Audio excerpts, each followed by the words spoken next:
Listen up, knob cones. The following episode of Blackwell Podcast contains spoilers for all episodes of Life is Strange.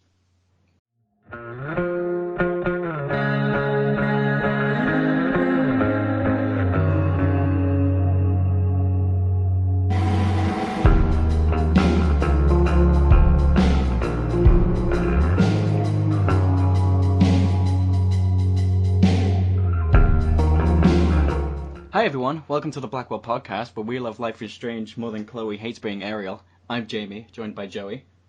Heyo. Aaron. Hey. And Zach. Howdy, partners. Unfortunately, Sean isn't with us this week. Yeah. Rest in peace, Sean.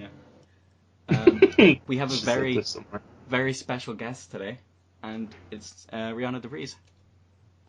What's up, suckers? How are you today? The best intro. Yeah. You have no idea. You have no idea the kind of willpower it took when you were, counting down to start rolling. I was like, I'm going to just scream fuck. I'm going to scream fuck. What a way to start. I would have left it. Oh, my God. Hi. It's so great to be here. I'm so excited to be here. Real pumped. I'm doing well. How are you? We're doing great. We're good. We're very giddy today. We had a little bit of time to warm up, waiting on Sean, so we've been chatting for a little while. Mm-hmm. Got the local chords going. Rhianna, Sean, we miss you. Sean, if you're out there, come home. Rhianna, I want to know, before you got here, you told us that you had to break into your house to get on Skype. I want to know that story. I wish it were more interesting, actually. I was literally just at Walmart with my parents because they came to see me because it's the day before my birthday. So I just come up to my house and I'm like carrying all of these bags and everything. I'm like, I gotta be on time for the podcast. I'm already fucking up, because it's in my genetics to just not be on time for anything. And so I put my lock in the door and it doesn't go all the way in, or not my lock. You don't put a lock in a door. You put a key in a door, and you put a key in a lock, and the lock is in the door. I put my key in. That's our seminar on doors. You're welcome. I put the key in, and it seemed like something was already broken off in there. And my key wouldn't go all the way in, and I was like, oh no. And I immediately thought of my roommates, because I'm just thinking, crap, are they okay? What's wrong with this key that's in the lock that's in the door? And then I basically went around the back of the house and shimmied my way through all this crap. And I got in, and everybody's okay, everything's fine. My dad busted open the lock, and it doesn't seem. It just seems like it, I don't know, got jacked up or something. At first we thought that somebody was trying to break into the house to steal all the goodies. But I think everything's okay now. I think it just needed some lube. Mystery lube solves everything. It's okay. Apply enough lube and the problem will be solved. Gross. Put that on a t-shirt and sell it. But yeah. That's it. Nice. At least you got in. I'm glad you didn't throw a rock through your window just to show up here. I wish I had, though. Actually, yeah, I was about to say I wish you had. I'm a little disappointed. You know what? It's been great, Rhianna. Thanks for joining us, and we'll talk to you later. I agree. I respect your decision. I completely got you. I'll see you on the flip side. It's our fault for projecting onto you who we wanted you to be. Never meet your heroes. I wish that I had a baseball bat or some kind of story like that where I could say that I had broken things. But usually I'm but I'm not the one that has to clean it up. You know what I mean? So it's just, there's a back door somewhere. Feel a back tuck, there's a back door somewhere. Damn it. That's my favorite college rock album. There's a back door somewhere. Gross. With enough lube, there's a back door somewhere.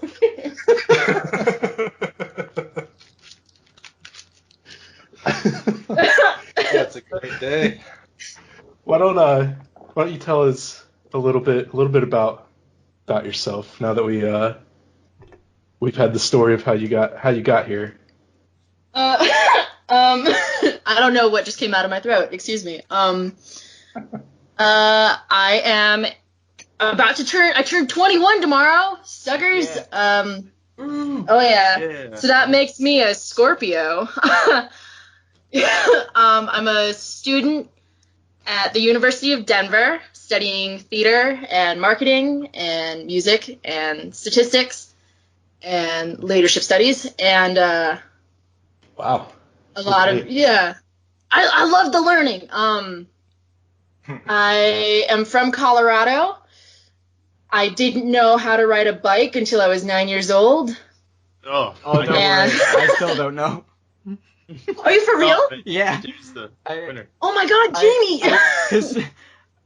So I was in the Scouts, right? And like they told me you had to learn a bike, and like the one time that I tried to learn a bike, it was like in a park on a really steep hill, and like I was going down really quick and I fell over and I've never been on a bike since. So man, that's the joy of riding a bike though. When I got my training wheels off, the first time that I was on the road, went straight into a freaking ravine, smacked my head on a rock. Ooh. Was like knocked out cold. That day you learned what it felt like to be alive. Yeah.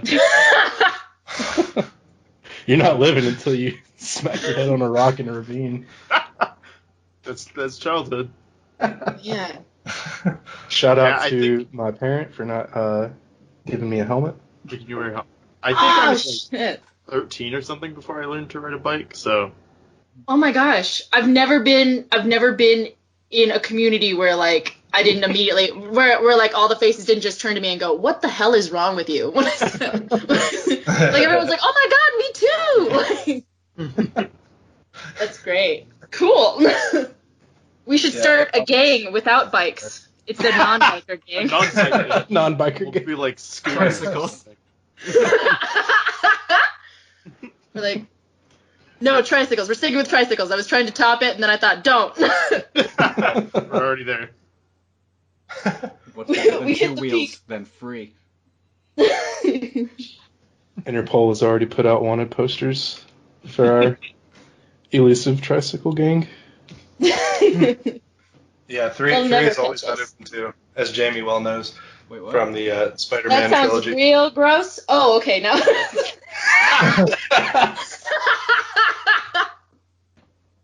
Oh, I took that the total. You're like 3 is always better than 2, and I thought you were just gonna end it there. Yeah.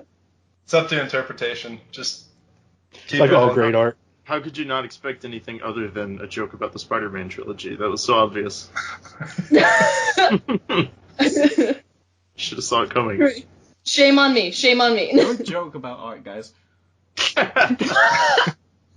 Not what we do. Anyway. Let's Rhianna, if you're wondering what the hell we're talking about, for context, Jamie really likes Spider-Man 3, and the rest of the world thinks it's terrible. Wait, the one with the lip guy? The guy with the weird, he moves his mouth funny? What's his name? Thomas Hayden Church? Venom? Huh? Is it Thomas Hayden Church? No. Okay. No, I'm thinking of the other guy. I'm guessing you know exactly who he is. Wait, no, Rhianna, I think Rhianna is referring to Dr. Octopus, played by Alfred Molina, who has very prominent lips. Maybe. Right? Yeah, Doc Ock with the robot tentacles. Willem Dafoe, James Franco, I don't know. I'm Googling it. I know that you probably hear my typey things, and I'm going to be real delicate about it. I'm like, ooh. Spider-Man trilogy, lip guy. Tobey Maguire! Oh, so it's Spider-Man himself. Yeah. It's the one where he does the jazz hands. I know how to do it. and the finger guns. I'm not gonna lie, I do actually know how to do that dance. Oh my gosh. Of course you do. Oh, if this wasn't a voice interview, oh my goodness. This is when we all tell you to get up and do the dance. If I do the dance, I have to do it in the suit. Come on. Do you have a suit? Yeah, absolutely. I have like a black shirt and like the stuff that was very similar to what he wore when he was doing that thing. So. Oh hell yeah. Maybe for extra life. And, Yeah, I'll do it for extra life. Sure, why not? oh my gosh, yes. Anyway, let's get into the first question, huh? Yeah. Is Right. that what we do on this show? We ask questions? I forgot. Yeah. Okay, so... wait. Okay, so let's get into our first question. So, what interested you into becoming an actress? I started acting, I want to say about 10 years ago, so maybe I was like 9, 10, 11, around then.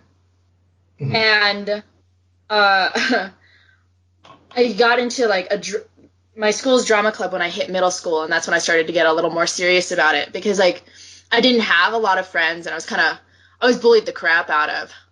But theater was always this place where I could be myself and express the way that I was feeling and what I was thinking, and face very minimal repercussions for it. I felt really, really safe there. And it just continued through high school.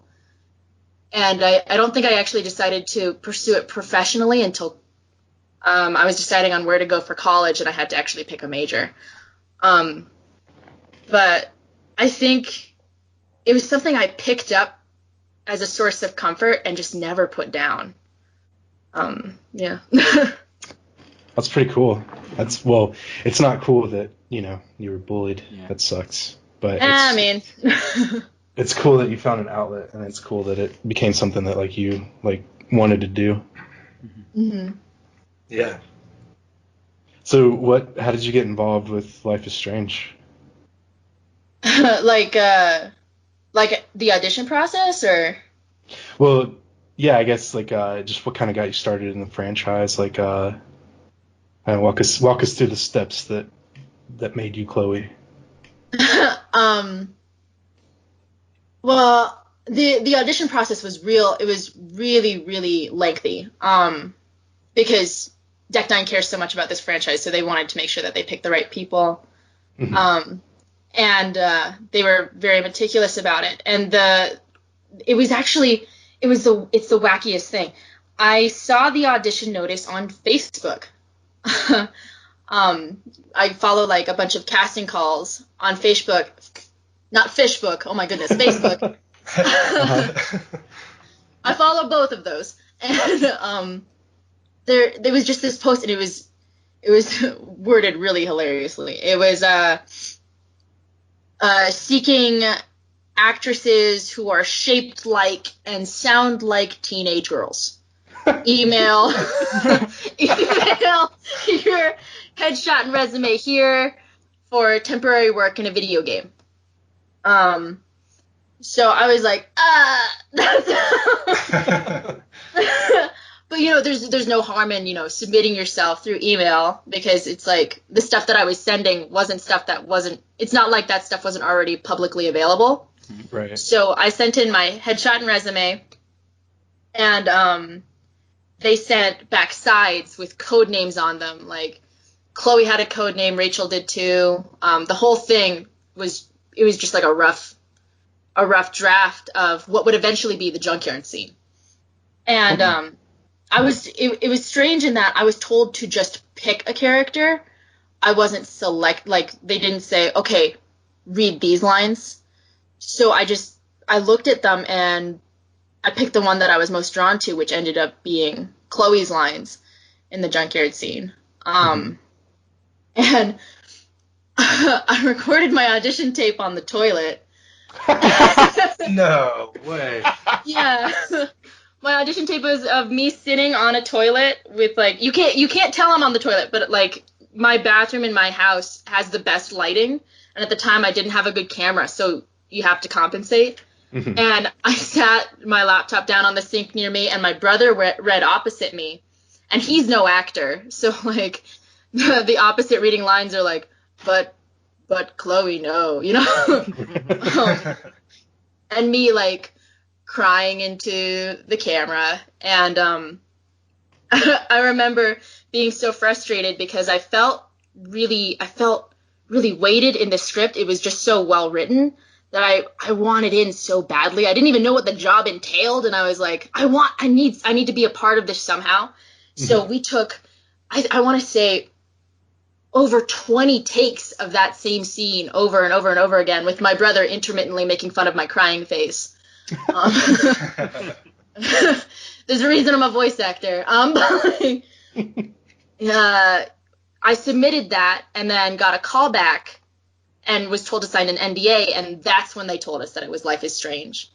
And that's when I had first contact with Webb, who sent me video links to the first game playthroughs of, like, this is the way that we want her body to move.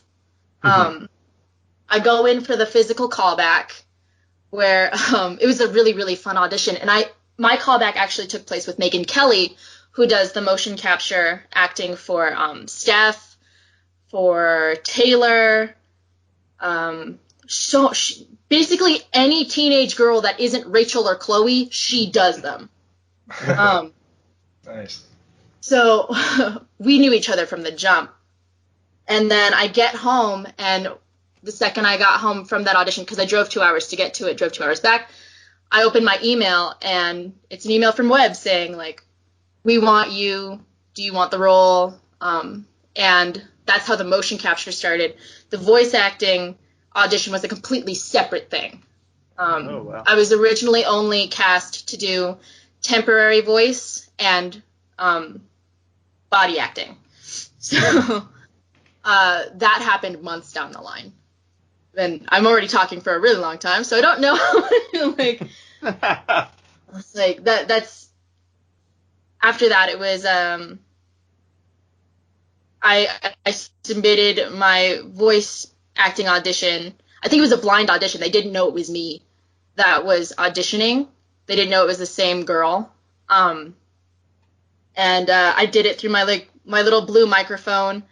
And I just sent in the sides, and I just, like, sat in my room in a fetal position and was like, you know.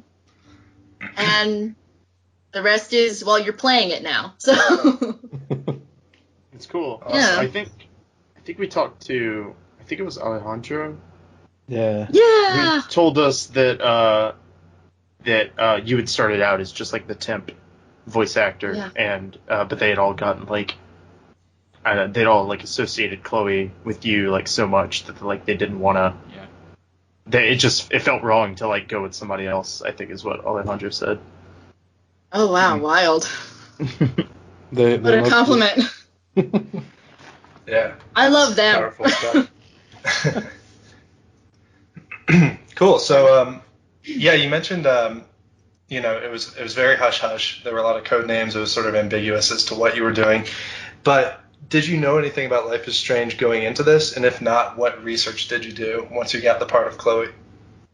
I had heard about it, but I'd never played it. I'd heard about it from my brother, who's a big gamer.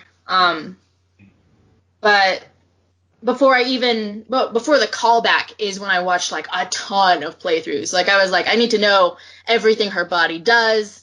You know, it was that was really in depth. And then when I got the role, I watched even more playthroughs, listened to her voice, listened to her cadence, and then eventually played it myself. So. Did that answer your question? Yeah, no, definitely. I think it's really interesting, and I think it really serves the game when you kind of come in. And I told this to Kylie and Katie as well. Like when you come in with such a fresh perspective and such like raw enthusiasm about the part. I mean, the results speak for themselves. We love Chloe, and we love what you did with her. So. Thank you. I love Chloe too. All right. This is always like one of my favorite questions to ask. I think I try to submit it every time we have an interview. Are there any good stories that you have from working on the game, whether they be from the recording booth or in the motion capture studio? Oh my gosh, I have so many. Regardless. Honestly, it would like if we ever played together, I would probably have you pause the game every like 2 seconds. Something happened. I'd be like, so when we did this, like, it was, here, I don't know. Give me a suggestion. Like, what kind of story do you want to hear? I just keep thinking back to a video that was posted on Twitter.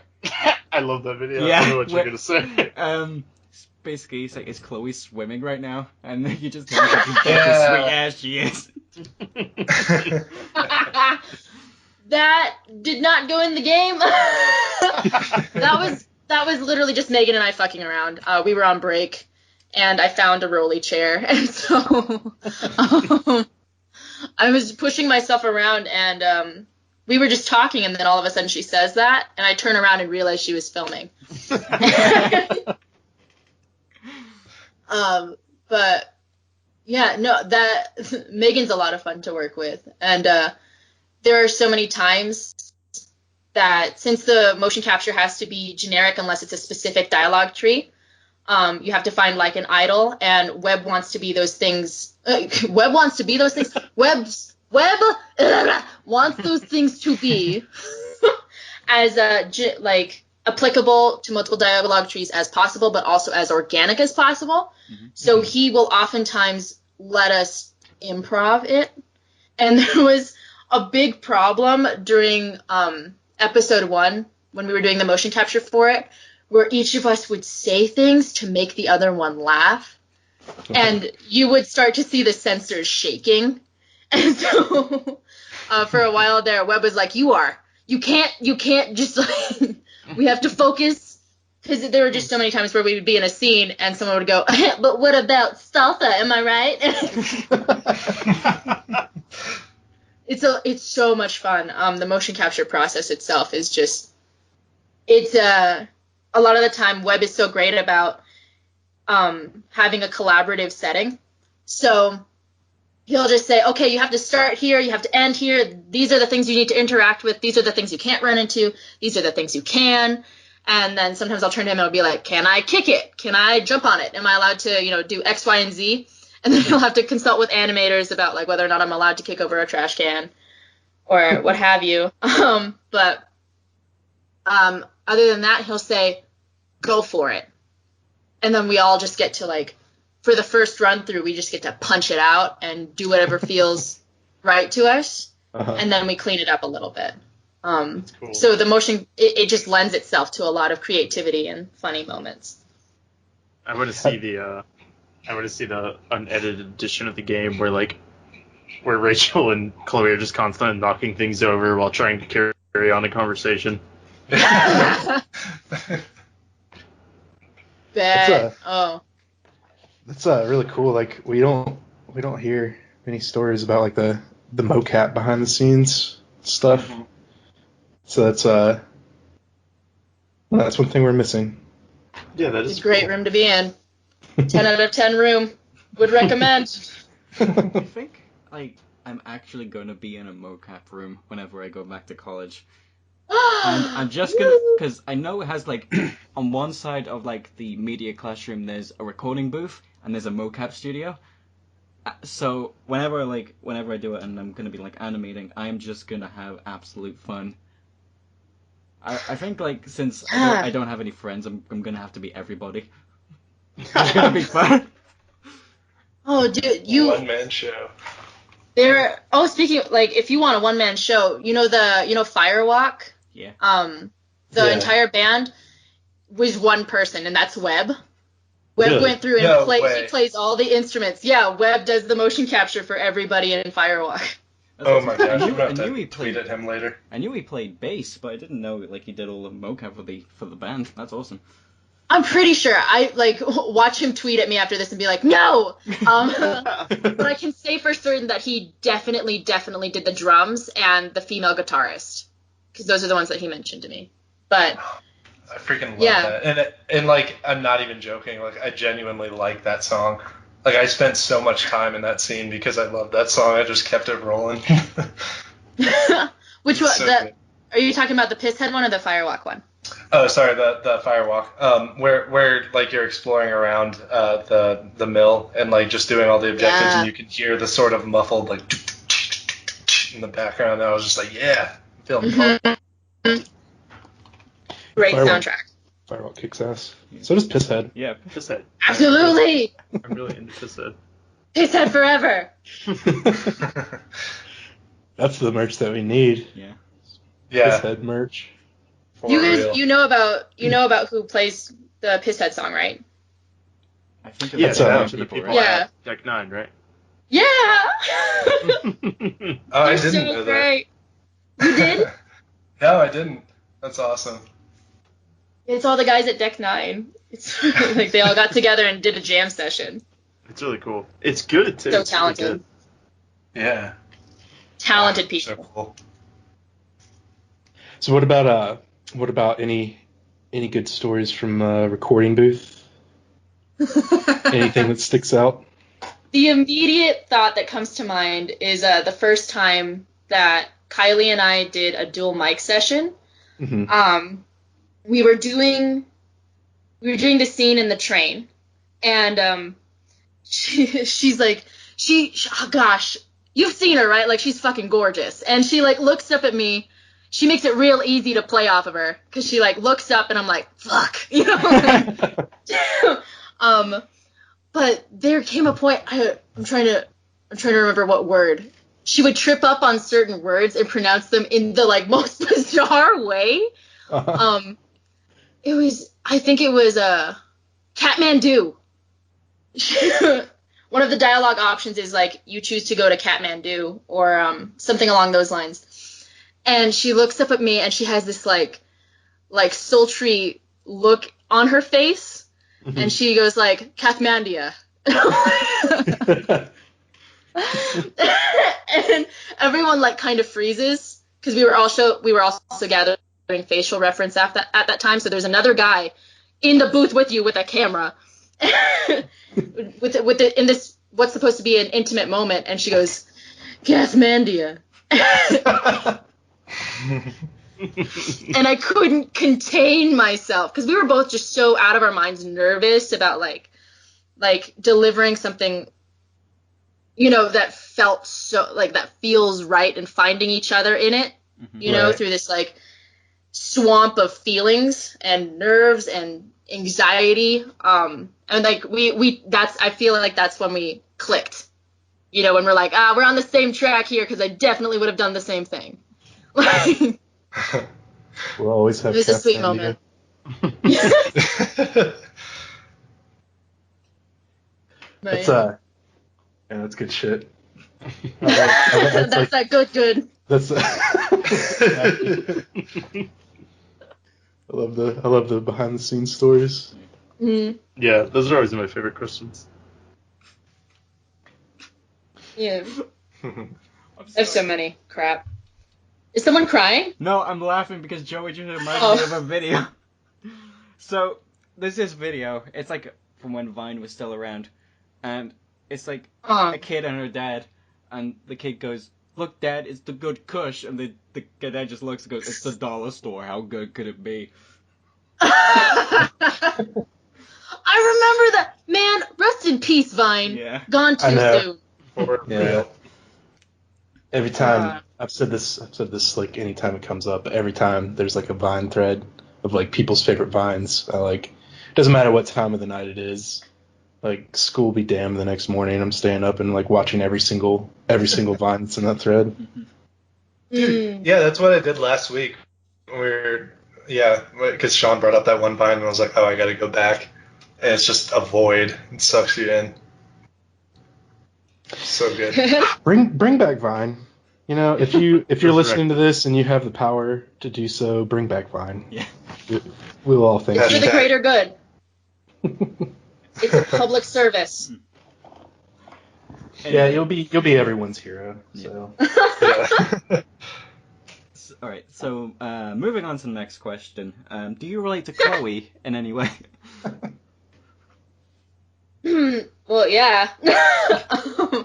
I feel like most people do, and I think that's why so many people connect with her. Because she's just there's something in Chloe that I think everybody can find and like hold on to and go, yeah, I got you, BB. That was exactly what I did. I remember when the game was announced, and I finally got to tell my friends what was going on. My best friend, Anna, was reading through synopses of it. Synopses? Synopses. Damn it. Should have stuck with my first answer. She was looking at synopses of it, and she found like the quote where it's like, alienates people with her barbed tongue. And she looked up at me from her phone and she goes, are they just talking about you as a person, or? And there's so much of Chloe that I feel. Wow, I'm so articulate. I love her so much, I'm overcome. I'm overwhelmed with appreciation for her. The way that her anxiety and hurt and her pain, we feel those things in the same way, they come out the same way. I feel that I get defensive in the same way that she does. I use humor in the same way a lot of the time. I physically can't be serious about anything. So like that, I feel that every time she does things like that, I'm like, I got it. Like, we understand each other. But there's so much about her that I also wish I was, you know? So there's like this respect I have for her too as a character that I think adds to it and pushes me, which I enjoy a lot. It's the real motherfucking respect Chloe hour here on Blackwell Podcast. So if you could change one part of Chloe's personality, what would it be and why? I wouldn't.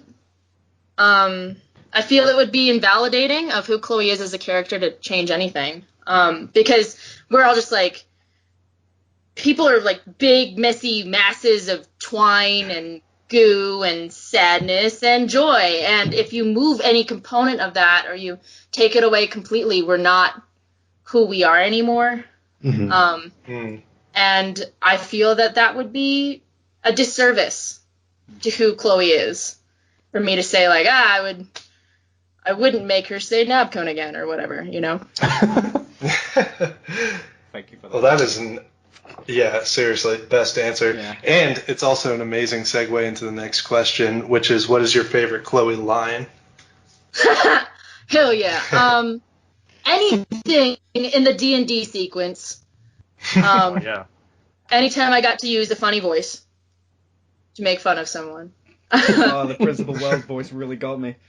I forgot about it. I had forgotten that had gotten in the game. And so when I was watching a playthrough of it, and I can only watch them for maybe like 3 minutes at a time because it freaks me out. But when I heard the Principal Wells voice, I just like kind of paused the video and I thought, this is it. This is my art. This is what I put in the world. What'd you say? We should have had you do the spoiler warning as Principal Wells. Oh man! Oh, we fucked up. At the end, we'll all do our best Principal Wells and say goodbye. I'm so excited. Okay. Yeah.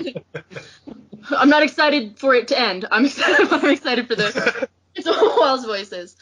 Oh yeah, and the say Nabcone again was definitely I read that line so many times, in the motion capture room and then in the booth, and it had been through so many drafts. It had survived revision after revision, And still, every time I read it, I was like, I fucking have to laugh. Like, it's such a good line.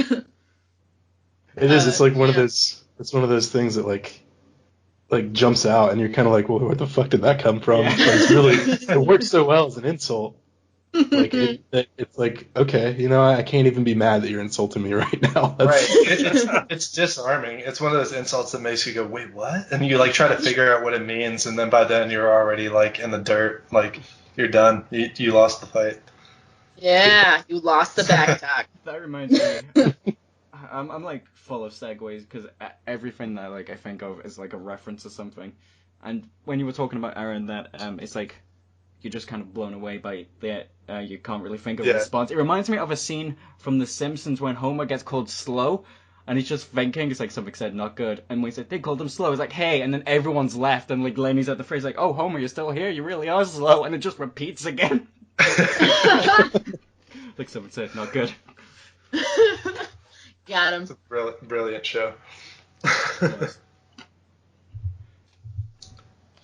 Alright, so if you could hang out with any student from the I was about to say Blackwell Podcast from any student, hang out with any of us. hang out with any of us. Where are you, Sean? Where are you, Sean? Oh, she's gonna listen back at this, and like she's gonna be surprised by all the name drops and stuff. If you could hang out with any student from Blackwell Academy, who would you like to hang out with the most and why? Besides Chloe? No, you could pick Chloe. I feel like I hang out with Chloe so much though. Can't get away from her. Yeah, no. With me forever. Oh man. Oh now because I had already assumed that you guys were gonna go besides Chloe. You could say But Chloe it makes it and easier than whoever besides else. Chloe. Can I pick a pack? Yeah, sure. Yeah. Pack of people. Oh yeah. Alright, so Chloe. Yeah, who's in my clique? Chloe, Rachel, Steph, Mikey, and Drew. Is that all of them? I just realized that might be all of them. Yeah. They're all my favorites so far from Before the Storm. I really like Mikey. I love Mikey. I love Mikey so much. I feel so brotherly toward him. Like I want to protect him. Like I put myself in Drew's shoes and like, man, I gotta protect Mikey. Fucking Yeah. right though. Like every time that I delivered a line toward Mikey or about Mikey, I thought of my own little brother, and so now it's just like I can't not see Mikey that way. Yeah.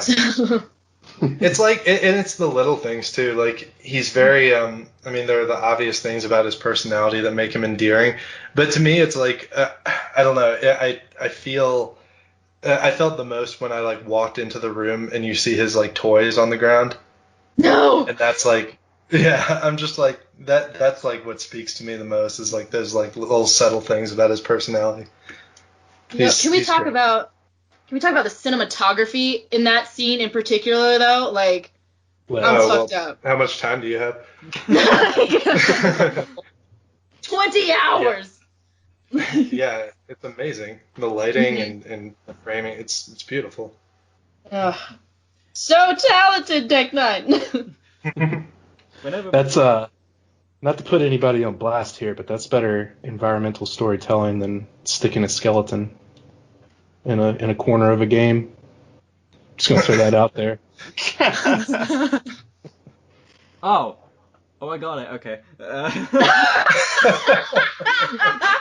I was like I was thinking, it was like okay, and then it just clicked. I was like, oh, all right. But like with that scene, I've said this in the past. Whenever like Mikey enters his room and said, "Do you want to play more tabletop games?" I was like, "Yes, please. Just give me more of that." Anything. Give me a hit. I need a hit. Come on, man. Come on. You got any more of those tabletop games? The Dave Chappelle. Yeah. I love them. Okay, so Man, the sequences are great. since one of Chloe's favorite bands is Firewalk, we would like to know who your favorite bands are. Man, I listen to a huge variety. But I like nitpicking through albums. Like I like taking my one or two songs from this one, Right. and one or two. Mm. But I'm most attracted to alternative rock and rap and classic rock. Nice. So, and it like just a mix of a ton of stuff. And I also really like things that I can sing along to. So that's a lot of like Sam Smith, Adele. I've been really stuck on like Watsky, Regina Spektor, and Nothing But Thieves has this great cover of Holding Out for a Hero that I'm all about. Oh my gosh, yes. Oh, I love Yeah, that. yeah. I'm gonna listen to it though. Oh, it's so good. It's such a good, it's one of those songs where you picture like a demon walking toward you with the kick drum, and you're like, I'm all about this. Take me to hell right now. Bet, demon, bet. I might actually listen to that because with the original song of Holding Out for a Hero, there's only like two scenes that like come to mind, and I hate it because it's like from a scene from Footloose where basically they're just like they're having they're playing a game with chicken with two tractors, right? And it's like this intense music, but the tractors just going like really slow and like just kind of like trying to hit each other. And the other one's from Shrek 2.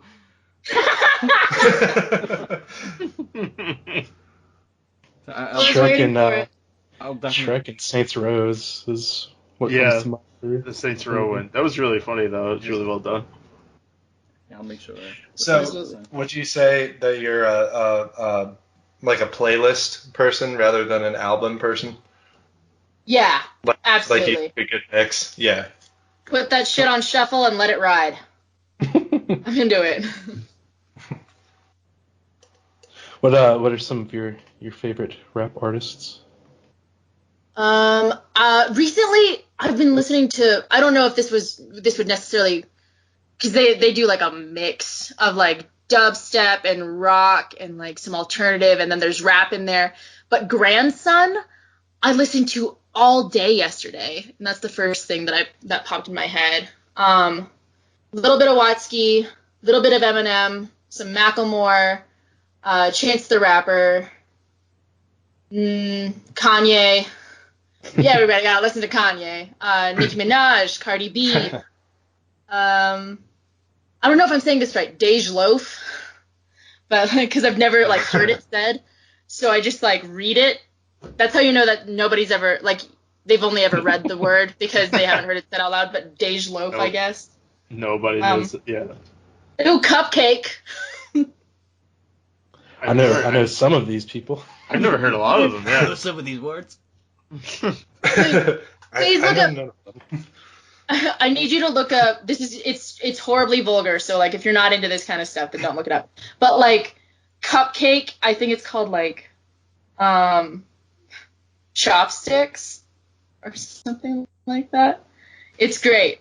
It's I did an interpretive dance to it one time. Let me see if I can find it for you, just really quick. Cupcake, spelled with like 2 K's, I think. Oh.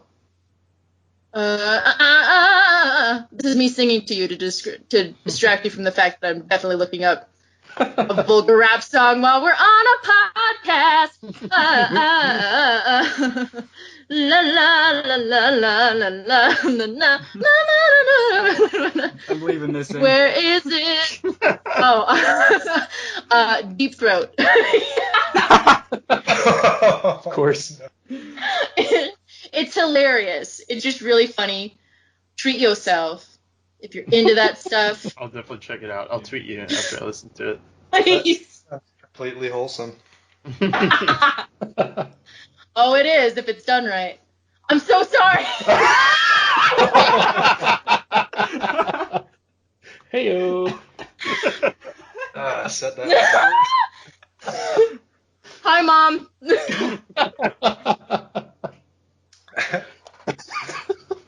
Oh my god. Best show ever. Yeah. Well, there you go. That's a gift you didn't ask for, but I'm happy to give to you. Not that in particular. The song. Oh my God. The song. I need to know what the song is. Wow. Anyway. My foot tastes real good right now. All the way in my mouth. Oh man. All right. I guess it's hard to come back from that, Yeah. huh? So in a completely different vein, what I'm so advice? sorry. Let's get some composure here. What advice would you give to those who are going through similar situations as Chloe? Yeah, that is a completely different vein. I would not give them that song. I would say, 1, I'm sorry. 2, your feelings are valid. Please love and allow yourself to be loved. Recognize that you are worthy and deserving of comfort and happiness, and feel free to seek those things out. You are you're not a burden to anyone. I hope you find those things, because you deserve them and you need them. Yeah. Well said. Yeah, it's really sound. Yeah. And I just like. piggyback. Oh, go ahead, Aaron. Oh, no. I was just going to say, I seriously, genuinely do love the parts of the show where, like, just stuff like that comes out, because it's really inspirational, and I think it really does help a lot of people, especially, like, the ones who connect with this game in a meaningful way, to hear the people who worked on it, united on that front. I think it's really good. Yeah, and with, like the entire franchise of Life is Strange, everyone can relate to somebody, and it's always important to learn from things, and I always love hearing this kind of stuff. It's like a lesson to me, I guess. It's like I'm learning every episode. So it's awesome. And I think too, even if you know it to be true, sometimes it helps. It helps to hear it coming from other people as well. That, because you get caught up in your own head, you get stuck in your own head, and hearing words of validation for who you are and all that, I think can really help. I hope they help. And just to kind of piggyback on that, it is really I know me personally, I've gone the route, and I still do lots of times, where you just kind of internalize everything and you compartmentalize segments of your life and you try to take it all on your own. But everyone's different. Some people can handle more than others, and that doesn't mean anything. It doesn't make anyone better than anyone else. But there's going to come a point for everyone where you do need someone else, and I think asking for help is one of the bravest things that you can do. And so absolutely you should do that. Yeah. Yeah. Sure. Yes. Okay, so that was all of our questions. Now let's ask some fan questions. To everyone who submitted questions, thank you. So Aaron, let's start off with some fan questions, huh? All right, sounds good. So this first fan question comes from none other than Kiley Brown, and I want to take a moment just before you hear this question. Try to imagine Kiley saying it herself, because to me, it's completely her tone and her when reading it. It says, Amber Price or Price Field. This could make or break her friendship, Rhianna. So choose wisely. Choose very wisely. Kiley! What a goober. This is my answer. Yes. Yes. I agree. We like yes. There you go. I love you, Kiley. I was talking to Joey about this, and as soon as like I got the question, like we got the question in the email, I was like, oh my god, like I have to ask, we have to ask this now. And then me and Joey just went on a rant of like of how we love both, and we have a really hard time choosing which one we prefer. Well, isn't that like the fantastic thing? They're in different games, so you don't have to you can have them both. Why not both? Why not both? Well, I can tell you that, Party on, Wayne. I can tell you that if Sean were here, she would have loved that answer. Yeah? Damn it, Sean. Damn it, Sean, we could have done so much. Can't wait to see Sean live tweet as she listens to this episode. Yeah. Yeah. Our next question comes from Jacob, and they ask, "What is your favorite Chloe outfit?" I really love the Raven costume from the play. So cute. Yeah. Oh, the way it was introduced to me too was really funny to me, because Webb comes in, and Webb's hilarious already. He comes in and he has this grin on his face, and I already know, I'm like, shit, something's up, you know? And he's like, do you want to see what Chloe's wearing during the play sequence? And I'm like, well, yeah. And he shows it to me, and he's like, those are tights. That's a leotard. And I felt the Chloe in me go, no! And it came with its own animations in mind. So, like, every time that she moves certain ways, I got to act as if she was wearing tights in a leotard. And unfortunately, it's really hard to animate a wedgie being pulled, so we couldn't do all of that. But there's a lot of, like, hip shifting and, like, butt squishing and whatever in order to, like, it's a lot. There's a lot that goes into wedgie art. So. Yeah. There's been a lot of advances in modern technology, but they haven't perfected the wedgie pull yet. Yeah. I'll have to keep an eye out during the credits for whoever gets credited as wedgie artist. Yep. I love that one for that reason. Awesome. That was God, it was so, I was like, when it came out, I was like, oh, look at her. At first I was like in that scene, and like she was looking, I think it was, I'm paraphrasing, but it's like, you'd never catch me dead in that. And as soon as like Rachel started to look over, Chloe's like, oh my god, it's gonna happen. And then as soon as it cuts to Chloe wearing the outfit, I paused the game and I laughed for 3 minutes. Like, constantly. Man, that was such a good part. Yeah. That's like what I love about Deck 9 is they're not afraid to go there. Like what they did with the guy giving Rachel like CPR and that whole bit where he's like, I'm a hero.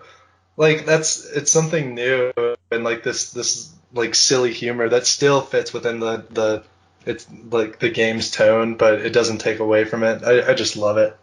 Mm-hmm. Yeah, I think like we see Max's sense of humor in season 1. It would be completely amiss to not see like Chloe's sense of humor, to not see Rachel's sense of humor before the storm, and so it's really good. And the play scene is probably like the highlight. The play scene and the following scene after that is probably like the highlight of episode 2, Before the Storm. Oh, absolutely. Just the Rhianna, I gotta gush a little bit here. Like the delivery of like how you're like kind of awkward. Like Chloe's like, she's like unsure of herself. She's not really into this play, but like she's going through the motions. But she's also like still trying to do it, especially like when Rachel goes off script and Chloe's trying to figure out what's going on. But she's also like in there. Like the delivery was so fucking good. It was really good. Thank you. You did a good job of you could act like you were a bad actor well. Thank you. while acting really well. Yeah. Exactly, yeah. You did a good Thanks job so of much. acting like you were a bad actor.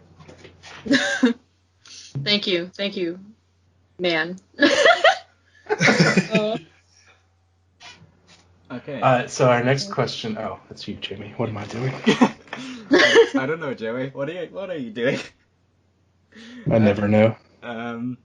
Okay, so our next question is from William, and he would like to know, what was your biggest concern about stepping into the shoes of a beloved character like Chloe Price?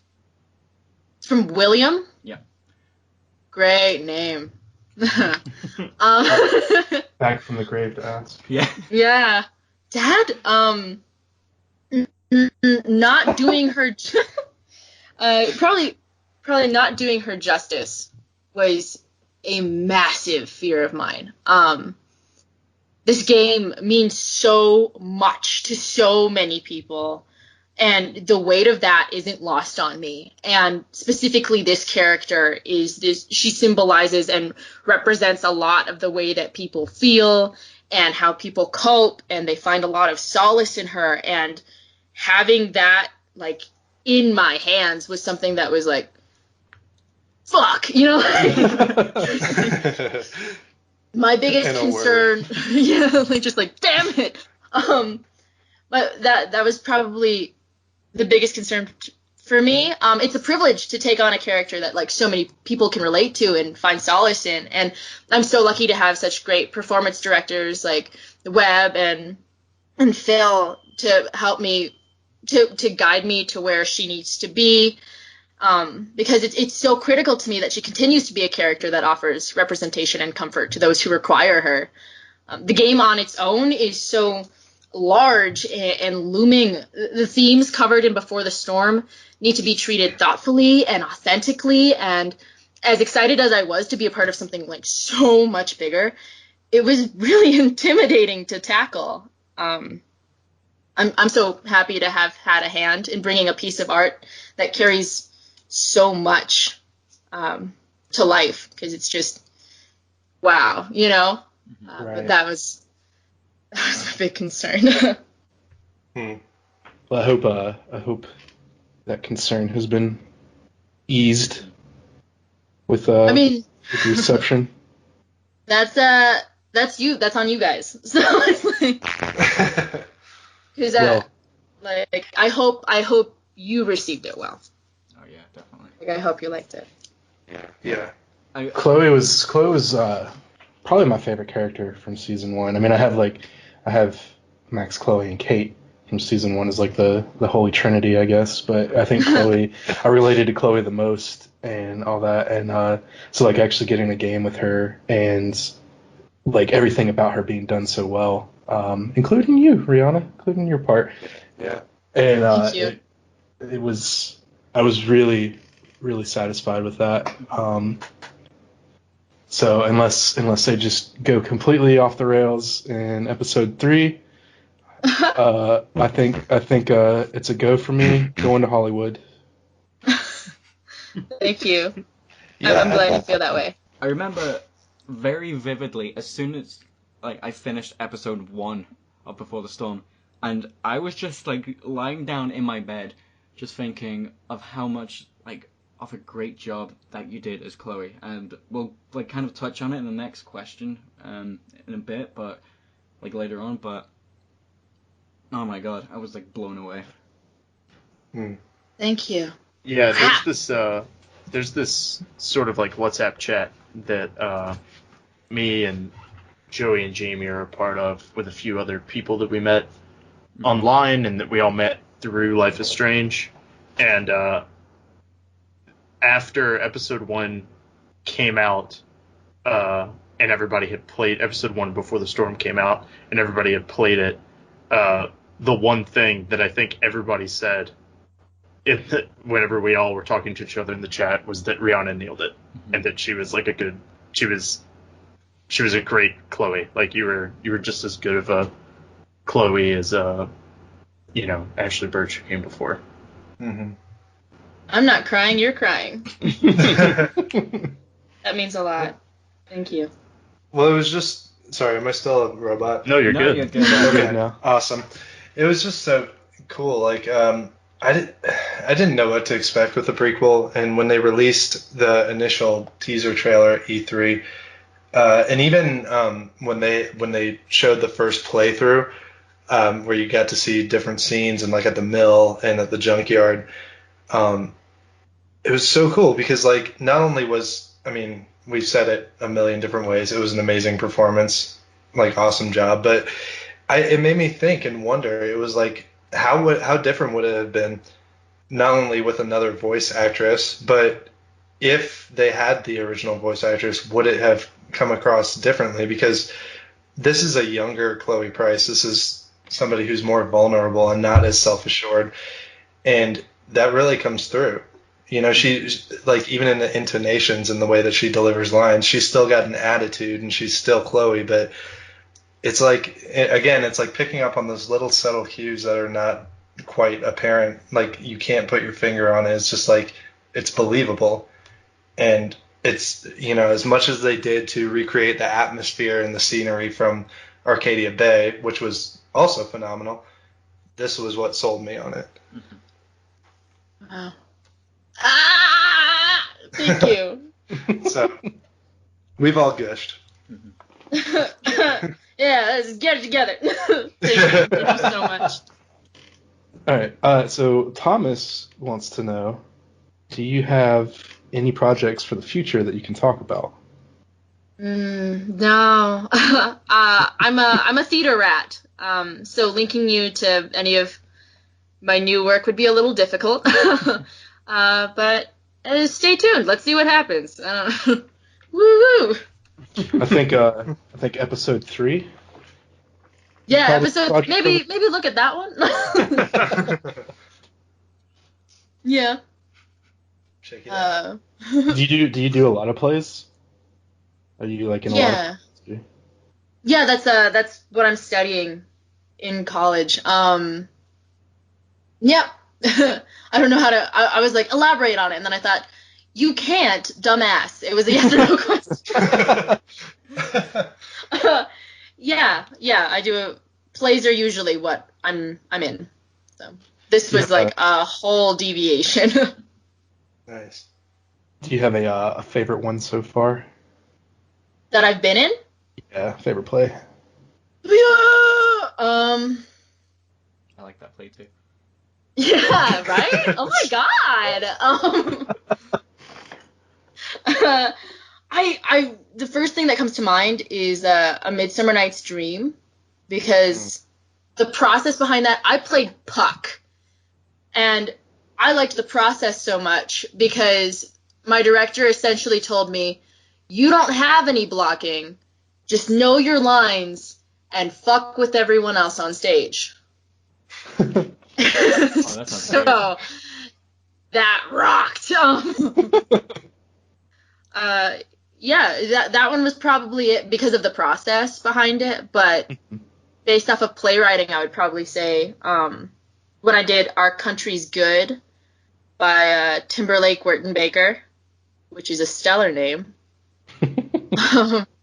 I played Liz, who is basically like the top dog of this gang of people, and it's set in Australia way in the past, when England used to like send their convicts over to Australia instead of like they would just send them overseas.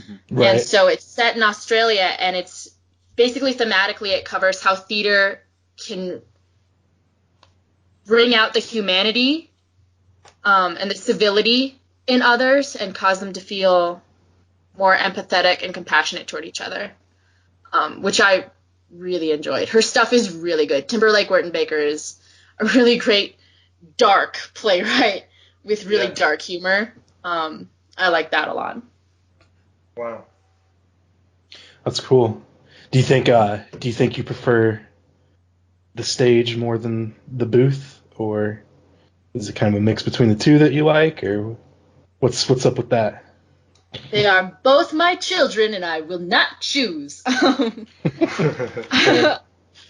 love them. I love them both for different reasons. I guess I would just argue that like acting is acting is acting, and it's just the medium by which the acting presents itself that changes. There are technical pros and cons to both of them, and I love them regardless. So I don't ever want to actually like settle down into like a hole and be like, I'm only going to do this. You know, I just want to throw myself on top of all of it. I think, yeah, I mean, if I had the chops for acting, I think I would definitely want to do like just whatever I could. Voice acting, like stage acting, screen acting, like spread my wings. I really want to get back into it. Because I actually did performing arts as like a subject that I learned in school, and like I did like a play. I think it was called The Trial or something. And like I was marked on performance out of 80, and I got 72, but I got a C because my paperwork was just god awful. So apparently I'm a good actor, but I'm just terrible at paperwork. So. Get in there! Go fight, win. Oh, yeah. All right, so this next question comes from John, who apparently wants us to just cry our eyes out. What was the hardest part about getting into Chloe's character, especially for the scene where she sees William's car? Fuck. Woo! This was it. Yep. I realized so much of myself in this process. I took Chloe more personally than I've probably ever taken any other character. And I take, you know, as an actor, you have to take all your characters really personally, but Chloe just hits home in so many different ways for me. And I really, really wasn't ready for the thoughts I was going to have to let myself have in order to do her in the way, in order to play her in a way that I felt was true and authentic. I as a person, as a persimmon, I'm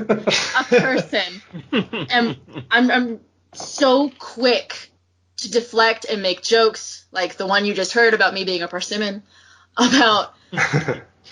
I'm so quick to make jokes about anything that's like a touch too personal or serious for me. So the way I operate is usually like, that's not a thought that brings me joy. So I'm gonna just not think about it. Like, fuck that thought in particular. Like, which is. I'm exactly the same. It's kind of like a defense mechanism, really. Oh, totally.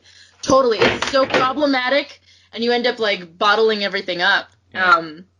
There's a point when I knew I would absolutely have to let myself sink into everything I hated about myself, everything that I hated to think about, everything I was refusing to think about, and I knew I would have to face it. And that went into that scene. Facing myself was like definitely the hardest part of playing Chloe's character in general, especially in those emotionally charged scenes like the ones with William's car. I vividly remember the motion capture recording session where we recorded that scene. Webb and Corwin and Caitlin had covered a table in plush safety mats and shaped it like a car. And Webb told me the technical parts of what I had to do, and then he told me to make it Chloe. It was at the end of the day that we recorded me smashing things, which included swinging a bat with my non-dominant hand, which sucked. I was exhausted and sore, and then we had the William Carr scene. And I had to basically just wail on this makeshift mocap car hood. And then I wasn't told to end in any specific position. He just told me to do what felt right. And all of a sudden I found myself collapsed on the floor. And because it just felt right in the moment to lay down and curl up. But then the markers weren't reading because I was in a ball on the floor. So we had to reshoot because fetal position doesn't really translate in motion capture. So by then I was a sobbing mess, and we took, I think, like 3 takes of me punching this car hood at different levels of intensity. And then me continuing to collapse, but each time it just got a little harder because I started to really sink, like, into my thoughts and into my emotions, and each time I just hit the floor and I just kept crying. And I remember leaving that session and driving home, like, still crying like a baby, and thinking, like, fuck, I love my job. Like, it hurts. It'll take it out of you, but there's so much that, like, facing those parts of me was so demanding, but it was so, I feel really grounded in it, it felt good afterward. It was really cathartic. If it makes you feel any better, I cried a lot too during that scene. Cry with me. Maybe this is kind of a shitty question. I don't know. It sounds like a good question in my head, so I'm just going to ask it, and you can tell me if it's a shitty question or not. Do you think that maybe it even helped, kind of like with your own way of handling the sort of things, that it kind of helped? Because Chloe's kind of the same way. I mean, she's impetuous, but she doesn't really like face a lot of the things that she's doing. It's more like it bottles up, and then she lashes out. Do you think that maybe that almost helped with, like, helped you get into that scene with you being kind of the same way? That's not a shitty question at all. Excuse me. I feel that, I feel that that's the reason that, like, so many people go into the performing arts and, like, the arts in general, because they help on a really personal level. They center you, and you suddenly have an outlet where you feel safe to just wail on some safety mats and then cry your way home. Like, I remember one of my friends in one of my classes, he had said, I feel most like myself when I am playing someone else on stage. And I think that rings true for so many performers, and that's the reason why we do it, because every time that we encounter something that makes us upset, we are given a choice to let it out in, like, an expressive way that we feel can also help other people, and we feel that contributes to, like, realistic storytelling. And that's it's a privilege to be able to have that kind of outlet. I definitely think it helped me personally, because there were a lot of things that I was not facing at the time that it forced me to. And I'm thankful for that. Some people pay hundreds of dollars for that type of therapy. Exactly. Instead, I got paid. Ah, ha, ha. Jokes on them. Yeah. So we've got 2 questions left. Mm-hmm. And I lost track of who asked the last question. I did. Okay. Sorry about that. All right. This question is from Jalen, and they want to know, what do you most enjoy about Chloe's character? Besides her wit and how much of a dork she is, God, I love me a person who can exist and be angry and sad and feel deeply and not be sorry for feeling something other than joy. I love me a self-indulgent bitch. Like, just something I noticed that she does well is that she just doesn't question whether or not she's wrong to feel the way that she feels about things. Like, I remember there's this line she has, and it's an internal monologue thing where she says, like, she'll say that her mom brought her home pamphlets about grief that failed to put into words how she felt. But still, she knows that she's allowed to feel hurt and sad and confused and angry. She doesn't ask permission to feel like her emotions are valid, and that's something that I really respect. But of course, there has to be balance. Like, we can't all just run around and burn up our relationships because we're angry at the world. Right. But we deserve better than to bottle that shit up. Chloe's feelings are valid, but she doesn't necessarily deal with it in the healthiest way. still though, she's unapologetically complex, and she could give a fuck about what other people have to say about it. She's self-validating, and I so respect that about her. I love that. Preach. Hell yeah. Yeah, I don't know, even like, I don't know, I love Chloe. I could go on. I know we're getting pressed for time, so it doesn't really, go for it. but I don't know, like, kind of Chloe, I think the most out of any character from Life is Strange kind of helped me deal with some of the shit that I had going on, especially like before we even started the podcast, and right around the time that we were like Jamie and I were beginning the podcast and all that, and even still to this day, you know, like, because it's not like struggles don't just go away, unfortunately. But yeah, I don't know. Chloe's a very cathartic character. At the same time, she's also kind of like the opposite of that. What's the opposite of catharsis? I don't know. But being mad and like quiet about it. Yeah, at the same time, because there's like, I see so much, especially around that age, of like stuff that I did and like stuff that I was going through and all that, and like it's I don't know, even especially from a video game, it's hard to, which is why I appreciate where video games are going as an actual like medium of art, which is a whole different conversation entirely. But it's hard to relive that. But there's this mix of like catharsis and anxiety that comes with it and all that, and it's Chloe's a good character. Yeah. The TLDL of that. Yeah. Hell really yeah. She's good. Totally. Okay. So, our final question today is from Katja, and they'd like to know, what did playing Chloe mean to you personally? Fucking everything, man. This was such a personal process.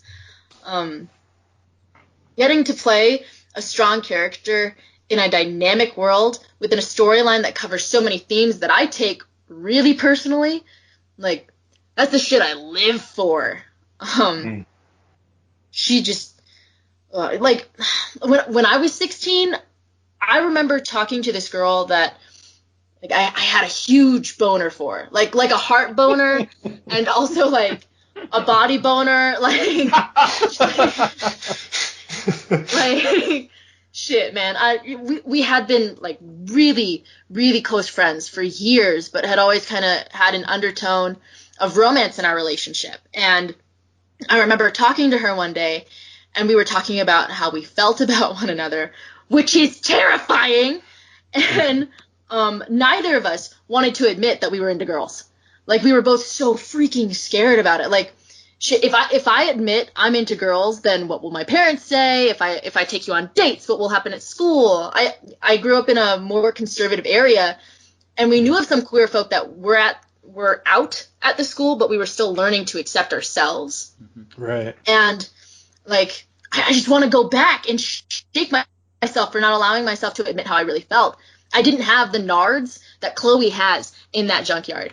There's all of like the insecurity and the awkwardness and the dorkiness that Chloe holds in her 16-year-old baby body is so, it's like everything that, all the shit I went through as a 16-year-old queer person, plus like more, you know, because it's just like a huge reflection of like things that I believe in and support and love about art and the way that it expresses itself, and it was just all so personal. I can't think of a point when it stopped being personal. I don't think it'll ever stop being personal, and I actually think that's like the reason why I haven't played the game, because It's like, oh, I know exactly what I was thinking every time that a certain line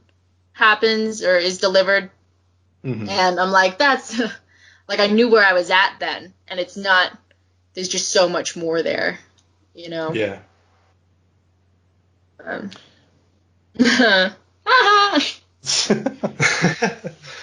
I don't know.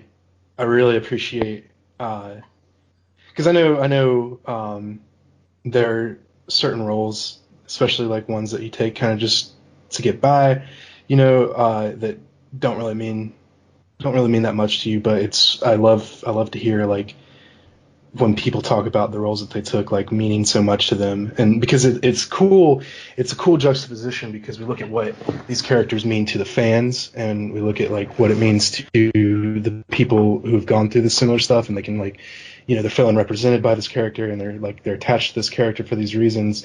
But then it's also cool to hear it have the same effect for the people playing them, and for the people writing them, and for the people making the game and all that. It's just it's really, I'm trying to think of the word. Like, I don't know. It does my, yeah. That's real good. That's real good, y'all. I don't know. It does. It warms my heart to hear that something can mean so much to so many people, including the people that made it. Yeah. The people that like bring this to life. It also means so much to them, and so It warmed my heart to hear that. Yeah, no, if you talk to anyone at Deck 9, all of them, this means so much. Everyone takes it really personally, and I think that that's why it came out the way it came out, because just everyone has such a personal pull in it. Like, it's a game that'll pull at your heartstrings and won't let go, and you want to let it. And I think that's what makes it special. Yeah. And I think it showed, as much as, you could definitely tell with Don't Nod how season 1, how the advent of all of this was like their labor of love. It was their brainchild, and they absolutely adored what they were doing. And I think there was a lot of like reservations with a new development team, a new company taking on this already established thing. But I think above all else, like it, as a fan, as like the level of fan that I am, I mean, like, I've got a fucking Life is Strange tattoo on my arm. I do a podcast. As a fan, it really set my mind at ease about all of it, and it really was like, man, I'm so glad Deck 9 is like taking this seriously, and like you can tell it's just as much a labor of love for them as it was for Don't Nod. Yeah. Well, and yeah, Life is Strange is one of those things where it kind of has to be. Like, I don't think if you weren't fans of the game before, and if you didn't have a deep passion for the themes of the game, then you couldn't create any sort of prequel or follow up to the original game. And I just love, like, I watched an interview with a couple of the Deck 9 guys, and I love like their presence on social media. I love how involved they are in the community. Like, Chris and Webb and Felice and David and John and all of them, they're wonderful people, and they care, and they want to see this flourish. They want to help it to grow even more than it has, and it's just really cool. Yeah.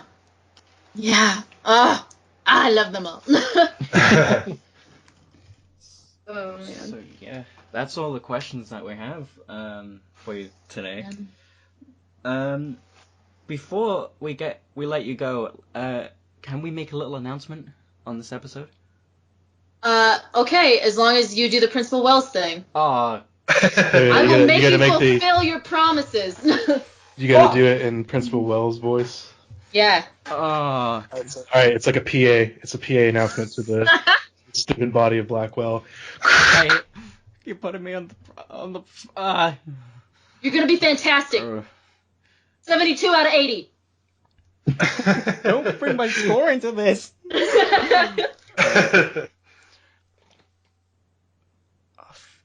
Fuck. I don't. I hate being put on the spot. Okay. Here, what? Yeah, go ahead. I haven't done like any voice acting in a while, so bear with me. Listen up, Blackwell students. fuck. I lost it. Oh, it was so good. It was so good. Keep going. During our Extra Life stream, we will be joined with Rhianna DeVries playing Jackbox party games, which is really exciting. I'm really looking forward for that. So exciting. Good scene. That's not all though. That's not all. Why not? Let's bring Kiley Brown and Katie Benz to play at the same time. Yeah, be fun. Yeah, let's do that. Let's do that. So during our Extra Life Miss Amber, stream, please join us in the Blackwell Podcast. so during our Extra Life stream, Rhianna, Katie, and Kiley are going to be playing with the podcast team some Jackbox party games. We're going to be playing Quiplash and Drawful, and it's going to be fun. We're going to be raising money for Extra Life. Yes. A good time. Heck yeah, I'm So so good. excited. That's been a week. What? No, that's 2 weeks. Okay. I have no concept of time. Okay, so thank you so much for joining us, Rhianna. It's an absolute honor to get to talk to you about this. Thank Yeah. you for your Principal Wells voice. That rocked. Thank you. I wish we had more time to pick your brain about this, but We'll maybe- just have to come back, won't we? I guess so. Yeah. Hell yeah. Shoot. Guess we'll have to have you back, huh? Ah, damn it. And thank you so much for joining us. It was a blast. It was absolute pleasure talking to you. Thank you, Rhianna. Thank you for having me. Thank you so, so much. This was a lot of fun. Yeah, it was Good. fun. Okay. Thank you, everyone who submitted questions. Mhm. And we'll have a little bit of housekeeping, but thank you so much, Rhianna. Thanks again. Cool. Thank you. You guys have a good one. All right, you too. Okay, so that was Rhianna DeVries. Wonderful person. Make sure to follow her on all the social media. Show her love. Everything. So we talked about Real Extra shit. Life a little bit. We did. It's going to be happening for the 25th and the 26th of November, which is in 2 weeks from when we're recording this. It's going to be from 4 p.m. GMT, which is 11 a.m. Eastern, if I've done my math correct. Yep. And we'll be running till the next day. Whole 24 hours, we ain't stopping. But we have some guests to announce. We've got some more people that are going to be joining us for the stream. So let's start off with at 8 p.m. GMT, which is 3 p.m. Eastern. Which is 10 a.m. noon Oh yeah, noon. Pacific. Yeah. Noon Pacific. We're gonna have Alejandro back on the show. Yeah. He's gonna be joining us. Man, I love talking to Alex. He's such a good dude. He really is. I never have, so I'm looking forward to it. Yeah. Oh yeah. And speaking of first impressions, we are going to be having a guest on the show that none of us have talked to before, and that's Haley Hayes, the voice of the lovable Samantha. Yeah. We've wanted to have her on. It's just our schedule has been booked. busy. So we're glad to have her on, and also maybe it's a little bit premature, but No, I think we've also got some more Haley coming up after the Extra Life as well. We'll mention it on the Extra Life stream, so be sure to tune in, and we'll talk about it there. Yeah. Reminder on what our prizes are. We'll be giving away limited edition of Season 1 for the Xbox One and the PC. We're going to be giving away some prize from Insert Coin. We're going to be giving away an Arcadia Bay t-shirt, which is very hard to come by. Yeah, it's a limited run. A Blackwell Podcast t-shirt, which is even harder to get, because it's going to be like the team. Some people are Deck 9, they're not. Other people are going to have it. So it's going to be exclusive. You're going to be in a little clique. Mm-hmm. And the grand prize is we've got a signed vinyl by Daughter, which is Not to Disappear. Which is an amazing album. I highly recommend it. It features the song Numbers, and and No Care, which was from episode 2 in the bathroom scene. So it's a really good song. Really great band. I feel so lucky to be able to give this away for such a great cause. I'm so excited. This is like the last episode until the actual live stream as well. I know. Oh, wow. Yeah, it is. Yeah. So basically, Sweet. make sure to check in on our social media on our Blackwell PDcast. That's more likely when we'll be announcing more things regarding Extra Life. Mm-hmm. So let's wrap this up. So thank you to everyone. I do want to say. Okay, go ahead. Sorry, real quick. I do want to say we do have some more people that have said they want to join us. We're just finalizing some things. So we do have more to announce as soon as we get some final times on that. But we do have more in the works. Yeah. Even though we've announced the people that we've announced, we still have more. So I just want to throw that out there. Yeah. But go ahead, Jamie. Sorry. Okay, so we want to thank everybody who has helped fund the podcast on Patreon. We really appreciate the support there. It's mainly just to cover subscription costs, and any money afterwards will be donated to the Trevor Project. And with that said, we'll see everybody in 2 weeks for the actual live stream. Bye everybody. Be there. Bye. See you guys. Thank you.